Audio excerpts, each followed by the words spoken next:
Vamos de novo para o Evangelho segundo escreveu Lucas. Lucas, Evangelho de Jesus Cristo segundo escreveu Lucas, no capítulo de número 9.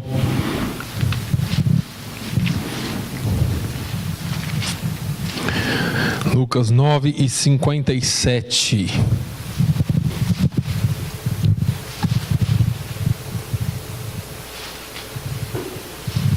Lucas capítulo 9, versículo 57. Nós vamos ler alguns versículos.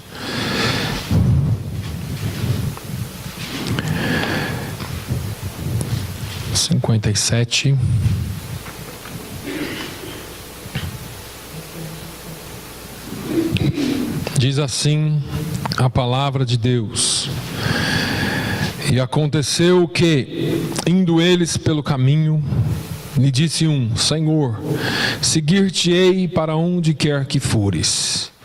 E disse-lhe Jesus: As raposas têm covis, e as aves do céu ninhos, mas o Filho do homem não tem onde reclinar a cabeça.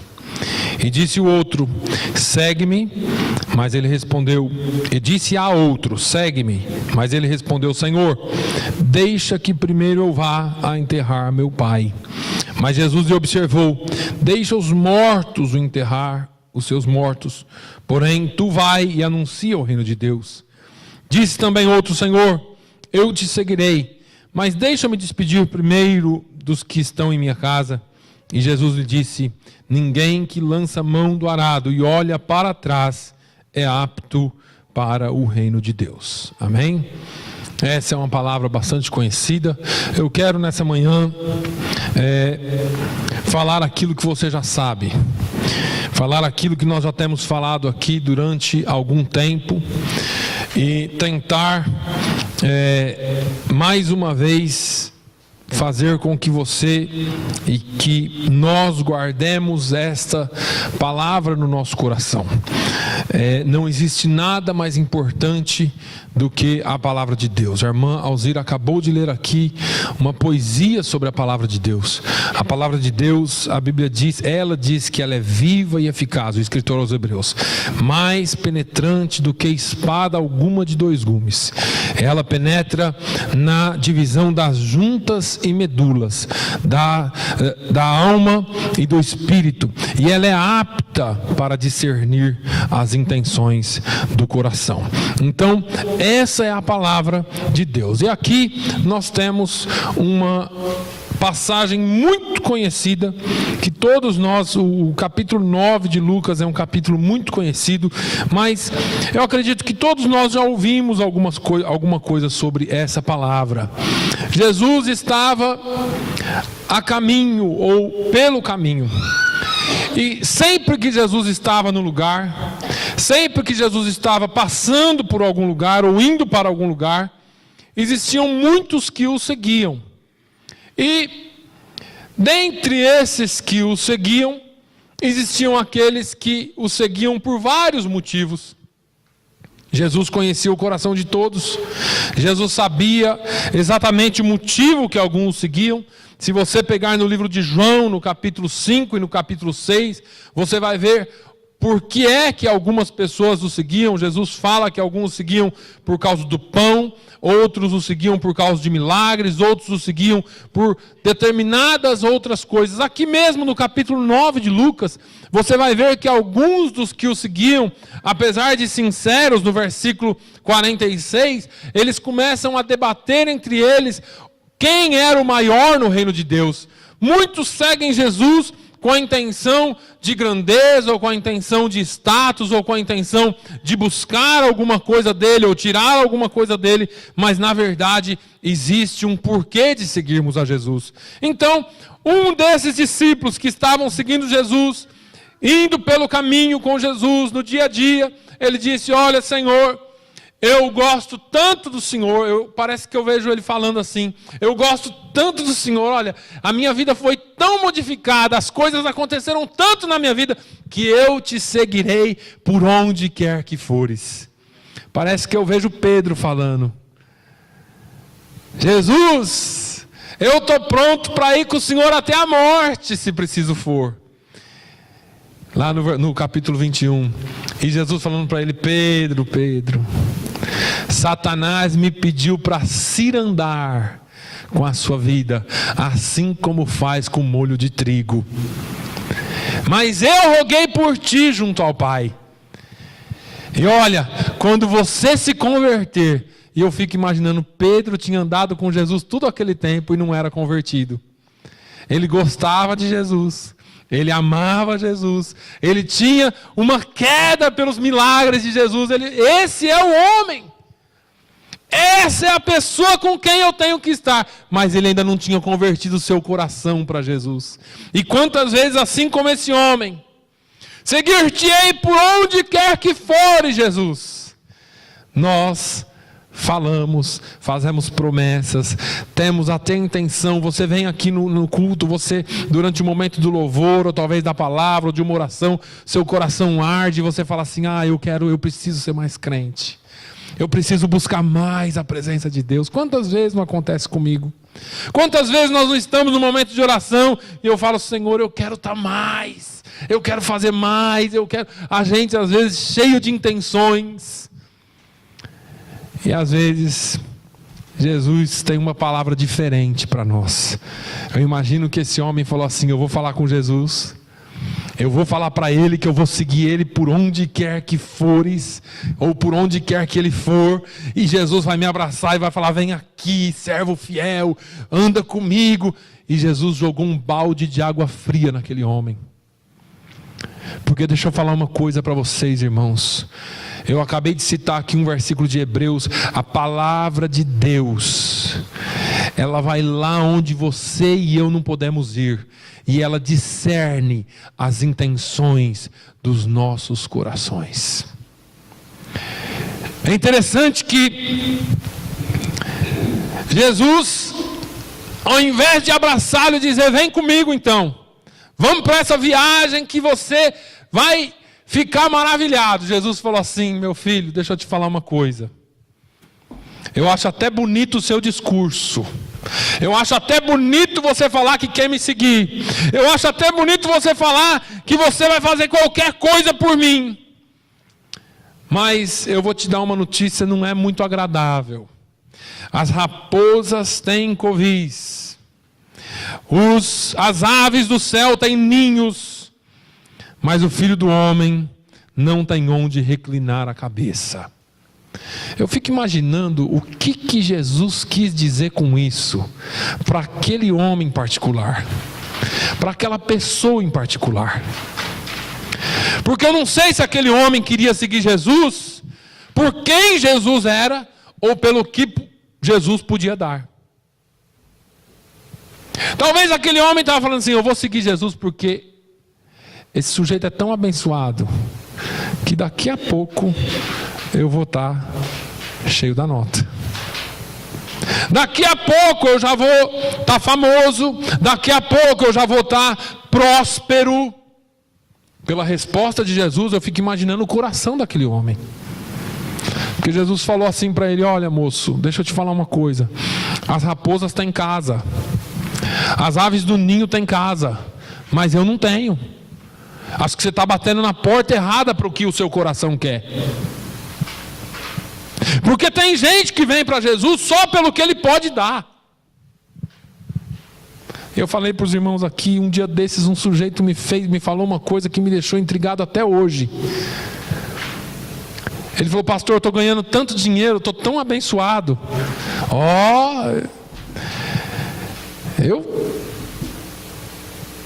Ele falou uns negócios assim que deixou em dúvida se eu era abençoado ou não, porque não tinha dinheiro. E eu comecei a pensar o que é que as pessoas definem como bênção de Deus. E eu não estou falando que dinheiro não é bênção. Depende de como vem e de onde vem, e do que as pessoas fazem para conquistar ele.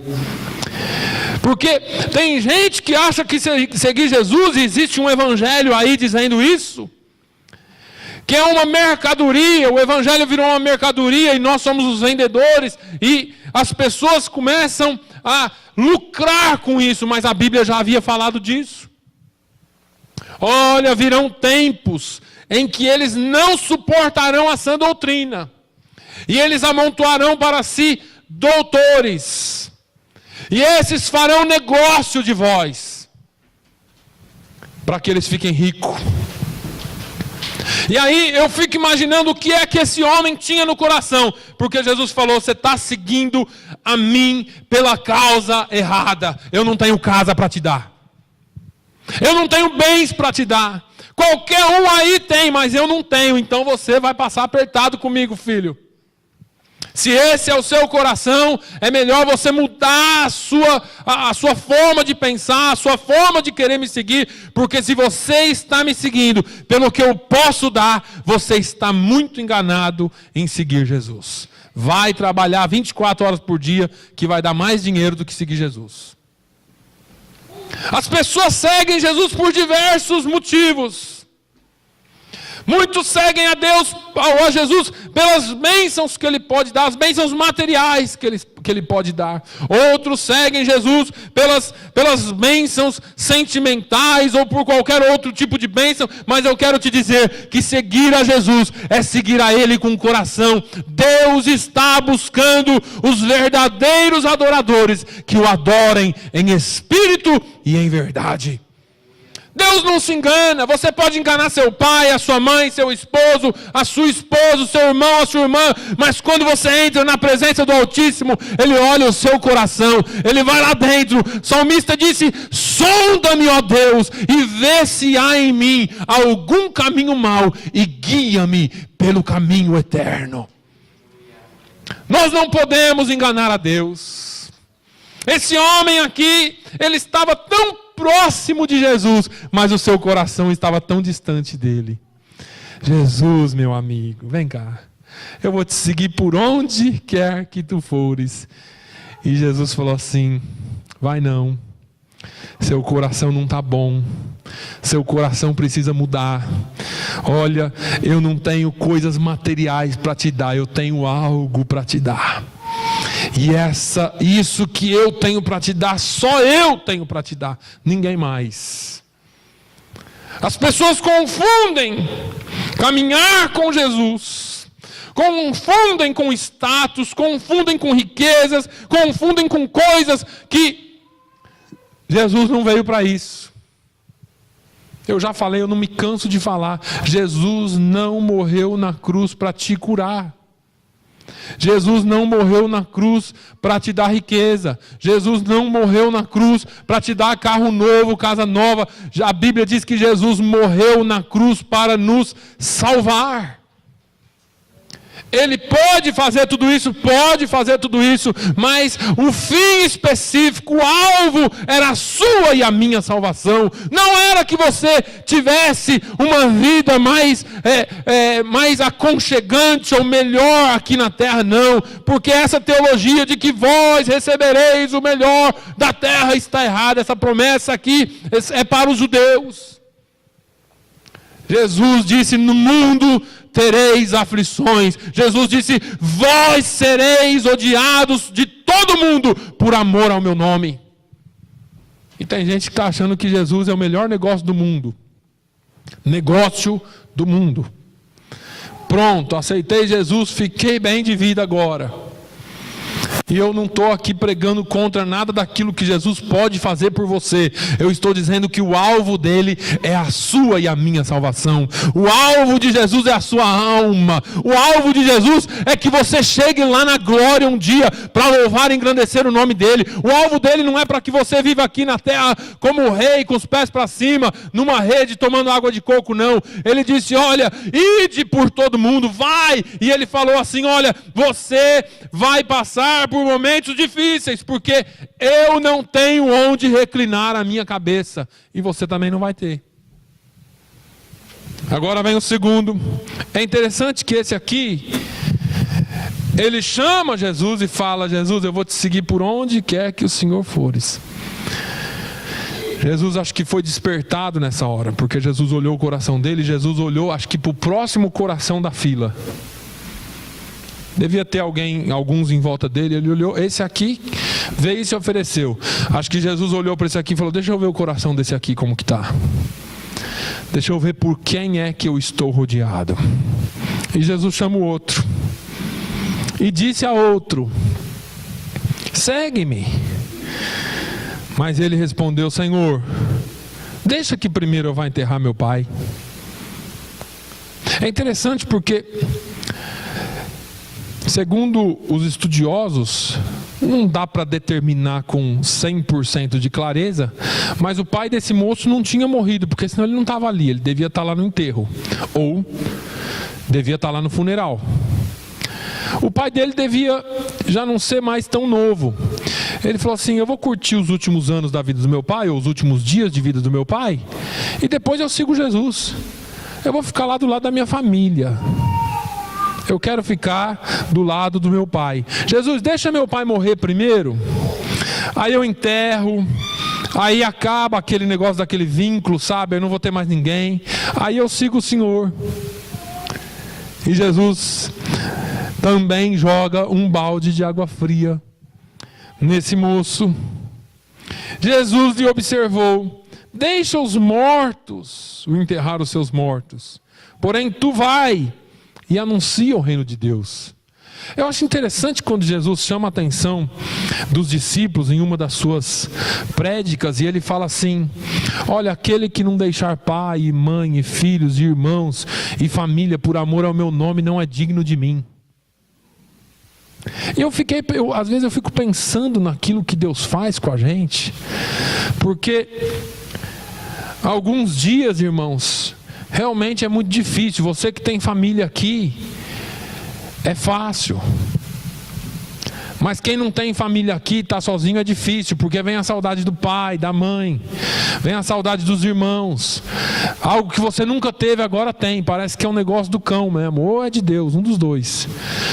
Porque às vezes a Vivian fala assim para mim: você já estava fora da sua casa há tanto tempo, agora você tem saudade dos seus pais? É.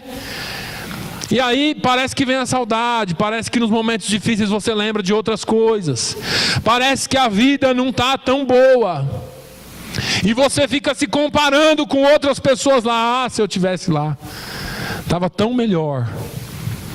E aí vem Jesus falando assim: olha, ninguém que tenha deixado pai e mãe, irmão e filhos e parentes. E Jesus dá uma promessa muito linda. Ele fala assim: que não receba tanto nessa vida e 100 vezes mais na vida vindoura. Nós estamos alicerçados numa promessa. Nós não deixamos as coisas porque nós queremos, nós deixamos as coisas porque nós temos um chamado. Esse chamado precisa ser cumprido. Jesus, quando ele enviou os discípulos, no capítulo 10, você pode ler na sua casa, Jesus envia os discípulos de 2 em 2, 70 discípulos, e ele fala assim: vai, ide pelos lugares, curai os enfermos, expulsai os demônios e anunciai que o reino de Deus está próximo. Às vezes eu fico olhando essa cidade, às vezes eu ando por aí.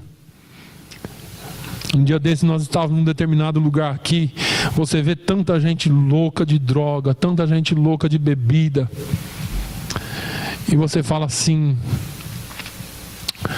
por que é que Jesus me trouxe aqui? Por que é que Jesus te trouxe aqui?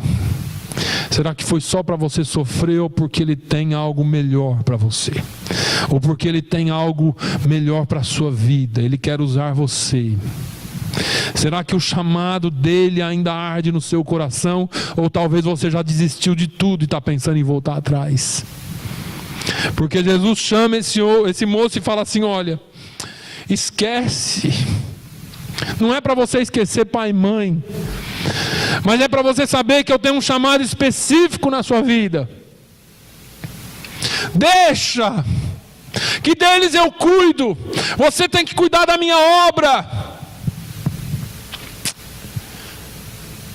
Outro disse: Senhor, eu te seguirei, mas deixa-me despedir primeiro dos que estão em minha casa. Eu tenho parentes, Jesus. Eu quero te seguir, mas olha, eu estou tão grudado com a minha família, não dá agora.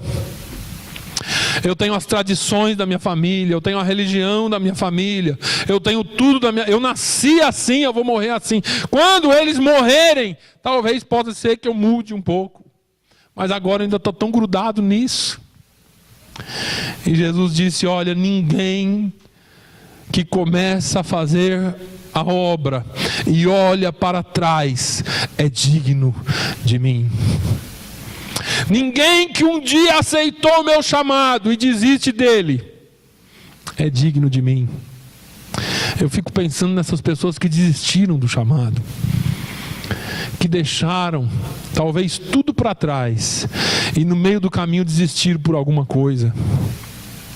Nessa manhã eu acredito que Jesus nos trouxe aqui para nos encorajar, para dizer, olha, o seu trabalho não é vão no Senhor.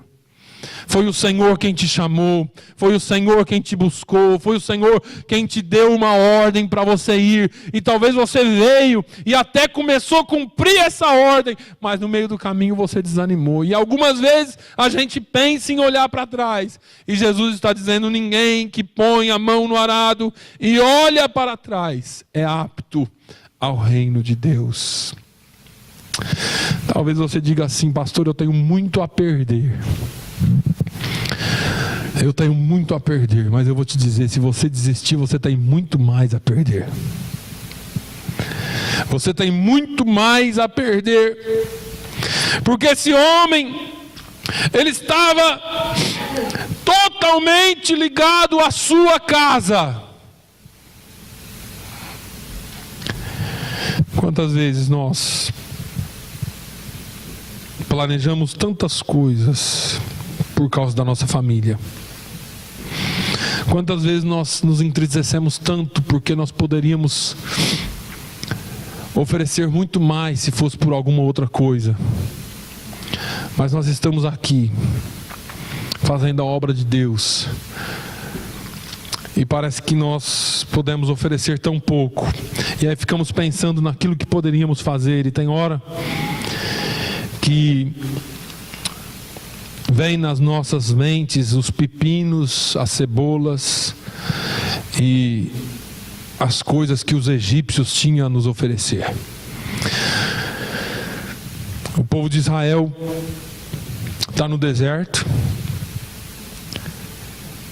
Deus havia os tirado do Egito, da terra da servidão. Em alguns determinados momentos, eles reclamaram de Deus. Eles estavam no deserto, é claro. Porque quando Deus te tira da terra da servidão, Ele não te leva logo para a terra prometida. Porque às vezes você saiu da terra da servidão, mas a terra da servidão ainda não saiu de dentro de você. Às vezes Deus te tirou da terra da servidão, mas a terra da servidão ainda está dentro do seu coração. E Deus te coloca no deserto porque é um período que você vai ter que passar para esquecer o passado. Aquele povo estava no deserto e eles não conseguiam esquecer o Egito. Eles apanhavam todo dia no Egito, mas eles esqueceram do que eles recebiam de mal. Eles começaram a lembrar só daquilo que tinha de bom. Ah, Moisés, você tirou a gente do Egito, lá tinha pepino. Esse negócio sem graça que é pepino, mas salgadinho é bom, né? Você tirou a gente do Egito, mas lá tinha cebola. E aí começa a lembrar das coisas do passado. A gente quer carne, Moisés. Estamos cansados desse negócio de maná caindo do céu. E Moisés foi falar com Deus. E Deus falou para ele assim: Moisés, eu vou mandar carne para o povo. Eu vou mandar carne até sair pelo nariz do povo. É verdade. Depois você lê a Bíblia para você ver. Eu vou mandar carne e o povo vai comer carne até sair pelo nariz. Porque esse povo é ruim. Esse povo é mau. Eu tirei eles da escravidão. E às vezes parece que a gente passa pela mesma coisa. O Senhor nos tirou da escravidão. Quando Jesus morreu na cruz do Calvário, Ele nos libertou da escravidão para sempre. A Bíblia diz que todos aqueles que o reconhecem como Senhor, todos aqueles que o recebem, é-lhes dado o direito de serem feitos e chamados filhos de Deus. Você passa da condição de escravo, da condição de servo, de Satanás, para filho de Deus, porque você recebeu Jesus. E aí você começa a sua caminhada tão alegre. A Bíblia diz que quando eles atravessaram o Mar Vermelho, no outro lado Miriam dançou, eles dançaram, eles cantaram o hino da vitória pela libertação. E dias depois, quando não tinha água, eles começaram a murmurar contra Deus.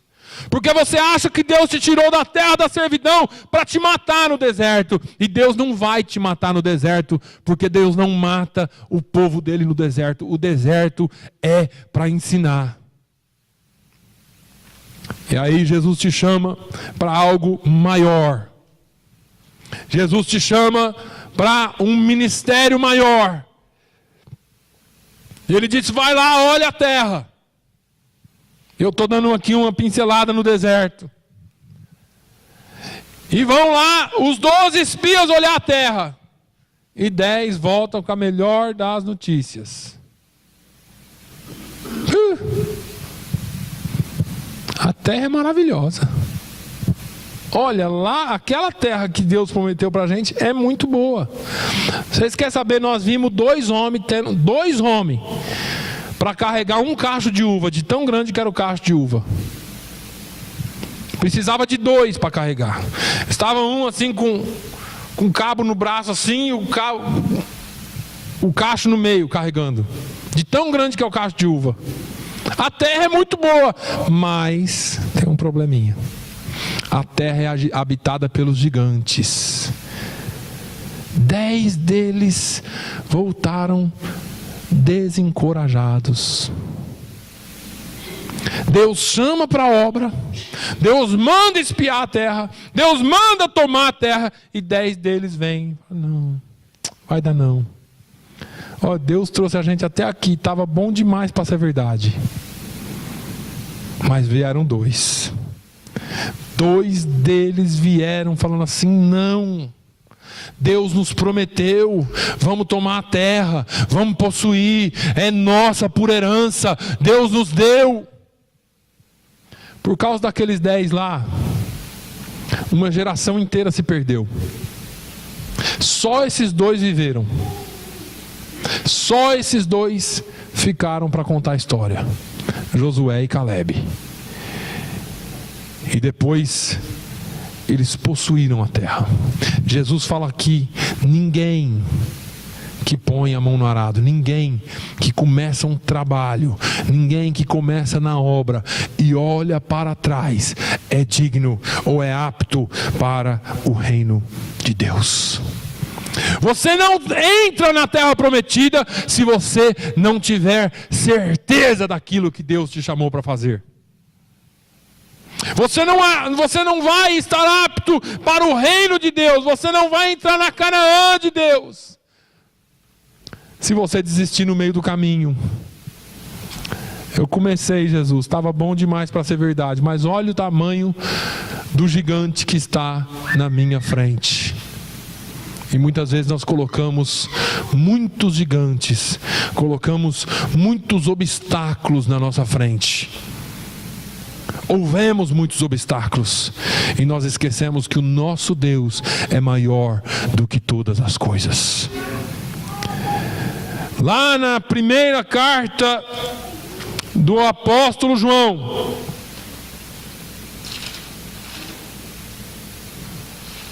lá no fim da Bíblia, no capítulo de número 4, e no versículo de número 4, a Bíblia diz assim: filhinhos, sois de Deus, e já os tendes vencido, porque maior é o que está em vós do que o que está no mundo. Eu queria que você tentasse pelo menos entender um pouquinho o tamanho do seu Deus. Porque às vezes a gente não entende. Eu leio esse versículo de João, o mesmo João, nós vamos falar daqui a pouquinho. João 4, 1 João 4,4, ele fala: filhinhos, sois de Deus. Presta atenção. Você é propriedade de Deus. Já os tendes vencido. Ele está falando aqui daqueles que se levantam, do mundo que se levanta contra você. Porque maior é o que está em vós do que o que está no mundo. Eu vou voltar um pouquinho lá no Evangelho de João, no capítulo 1, para você ter uma noção do que é que nós estamos falando aqui. Que às vezes a gente não entende. Às vezes a gente não entende quem é que está conosco. Evangelho de João, no capítulo 1, eu vou ler para ganhar tempo, depois você pode me acompanhar. No princípio era o Verbo, e o Verbo estava com Deus, e o Verbo era Deus. Ele estava no princípio com Deus. Olha quem é Ele. Todas as coisas foram feitas por Ele, e sem Ele nada do que foi feito se fez. Esse Deus que você e eu servimos, esse Deus que nós anunciamos, esse Deus que nós pregamos, Ele é desde o princípio, e a Bíblia diz que todas as coisas foram feitas por Ele, e sem Ele nada do que foi feito se fez.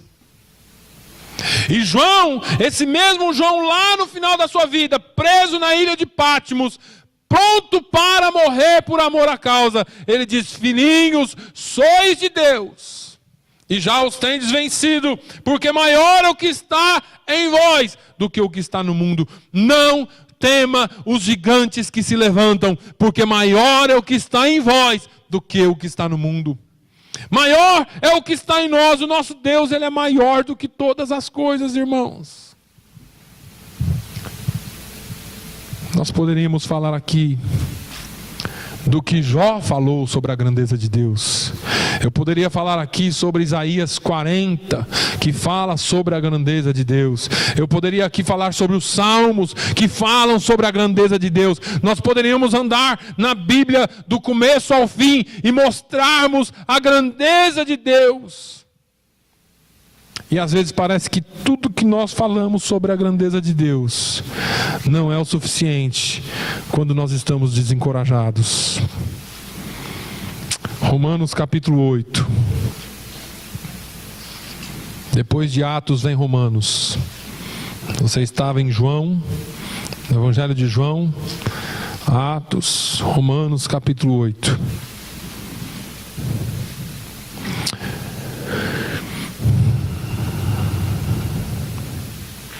O versículo 28 diz assim: e sabemos que todas as coisas contribuem juntamente para o bem daqueles que amam a Deus, daqueles que são chamados por seu decreto.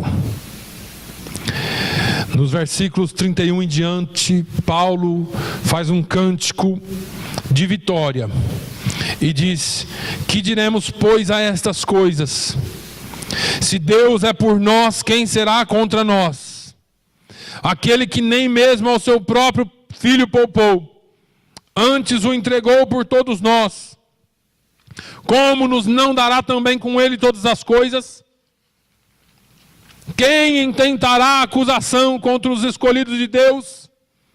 É Deus quem os justifica. Quem os condenará?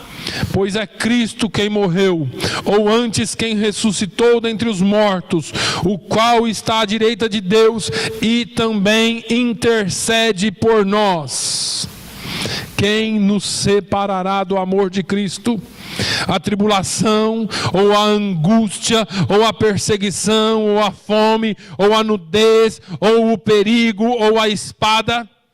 Como está escrito, por amor de ti, somos entregues à morte todo dia. Fomos reputados como ovelhas para o matadouro. Mas em todas estas coisas, somos mais do que vencedores, por aquele que nos amou. porque estou certo de que nem a morte, nem a vida, nem os anjos, nem os principados, nem as potestades, nem o presente, nem o porvir, nem a altura, nem a profundidade, nem alguma outra criatura nos poderá separar do amor de Deus que está em Cristo Jesus, nosso Senhor. Aleluia. O que é que você teme? O que é que te tem feito olhar para trás quando nós somos mais do que vencedores por aquele que nos amou? O que é que te tem feito titubear ou estar tímido quando Jesus está à direita de Deus? Ele olha para você e cutuca Deus aqui e fala: está vendo lá, pai? Ele é o meu filho, ela é minha filha. Não deixe que nada toque nele. Pai, guarda, porque eles são meus filhos. E às vezes nós ficamos tão preocupados com aquilo que está diante de nós. Paulo falou assim: olha, nós não vivemos por vista, mas vivemos pela fé. O justo viverá da fé. Se os gigantes dessa vida, se as tribulações dessa vida te cercam, comece a viver pela fé. Faça que nem Eliseu.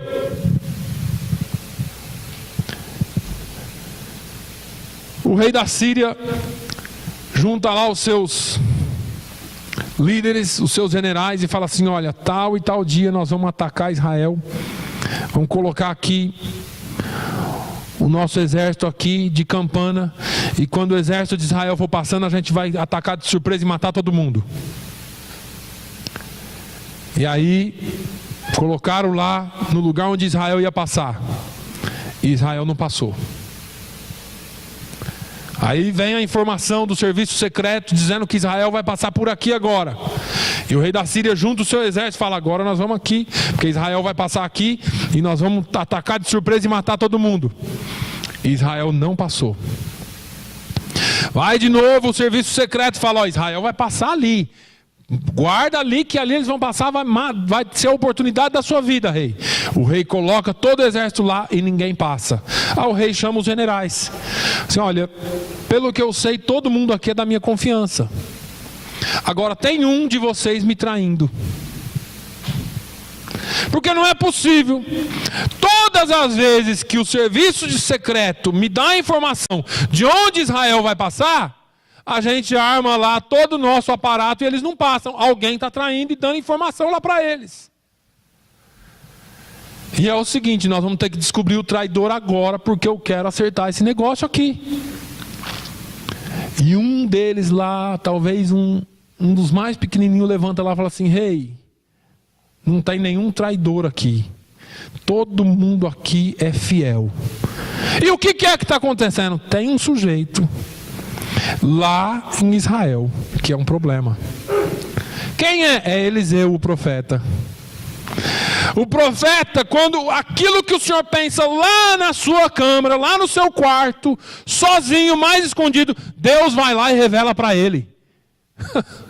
O rei falou: não é possível. É verdade, tem um profeta lá. Aquilo que o senhor pensa e fala só com a gente, Deus vai e revela para ele. O rei falou: vamos pegar o profeta. Vai pegar o profeta, vamos pegar o profeta. Está o profeta na casa dele. O profeta tinha um moço dele lá, que era o aprendiz de profeta. Acho que Eliseu levantou e falou assim: rapaz, vai buscar um pão e faz aquele café, que hoje eu estou com fome, acordei com fome. Vai saindo o moço do profeta. Quando ele abre a porta e olha, a casa do profeta está cercada. Ele volta e fala: meu Deus do céu, profeta, você não sabe o que está acontecendo aí fora. Ai, meu Deus, você vai morrer tudo. O rei da Síria está aí, cercou todo mundo. O profeta falou: esse moço ainda não aprendeu. Deus, abre os olhos dele para que ele veja. E Deus abriu os olhos do moço do profeta, e ele viu carros e cavaleiros cercando tudo em volta, os carros de Deus e os anjos de Deus cercando tudo. E a Bíblia diz que aquele exército do rei da Síria foi tocado e ficou todos cegos. Eu continuo a história depois. Tem hora que a gente precisa orar e dizer: Deus, abre os nossos olhos para que nós possamos ver que os teus exércitos estão ao nosso redor. A palavra de Deus diz que o anjo do Senhor acampa-se ao redor daqueles que o temem e os livra. A Bíblia diz que muitas podem ser as tribulações do justo, mas Deus os livra de todas. Existe um Deus que cuida de você, existe um Deus que te chamou e Ele não te desampara. Então não olhe para trás. Amém? Que Deus possa falar mais ao seu coração nessa manhã. Senhor, nós te louvamos. Nós te louvamos porque o Senhor é um Deus fiel que não nos desampara. Ainda que o mar se levante, ainda que as ondas se levantem, ainda que os ventos sejam contrários, ó Deus, e ainda que gigantes possam ser vistos a olhos nus. Ah, meu Deus, nós sabemos que nós servimos a um Deus que não nos desampara jamais. Nós servimos a um Deus onde o salmista diz: 1000 cairão ao teu lado, 10.000 à tua direita, mas tu não serás atingido. Oh meu Deus, nós te louvamos porque o Senhor é um Deus fiel, é um Deus que nos guarda, é um Deus que nos chamou para a guerra e é o Deus que nos capacita e nos sustém diante dos nossos inimigos. Pai, nós queremos te louvar nessa manhã. Pai, obrigado pela tua palavra. Obrigado, Senhor, continue a nos fortalecendo. Continue a nos encorajar. Continue a nos fazer viver pela fé. Oh meu Deus, e que nós possamos sempre, sempre, Senhor, nos lembrar de quem é o Senhor e de quem somos nós. Os nossos inimigos não podem nos vencer. Os nossos inimigos não podem nos derrotar, ó Deus, porque nós sabemos em quem nós temos crido. Nós sabemos que o Senhor está conosco. Nós sabemos, ó Deus, que mesmo que se levantar um exército contra nós, o Senhor sempre estará pronto a nos defender. Aleluia, aleluia. Pai, continue falando conosco nessa manhã. Continue falando conosco nesse dia, Senhor. Continue, Senhor, nos ajudando e nos guardando. No nome de Jesus. Amém. Andrew, can we play a song?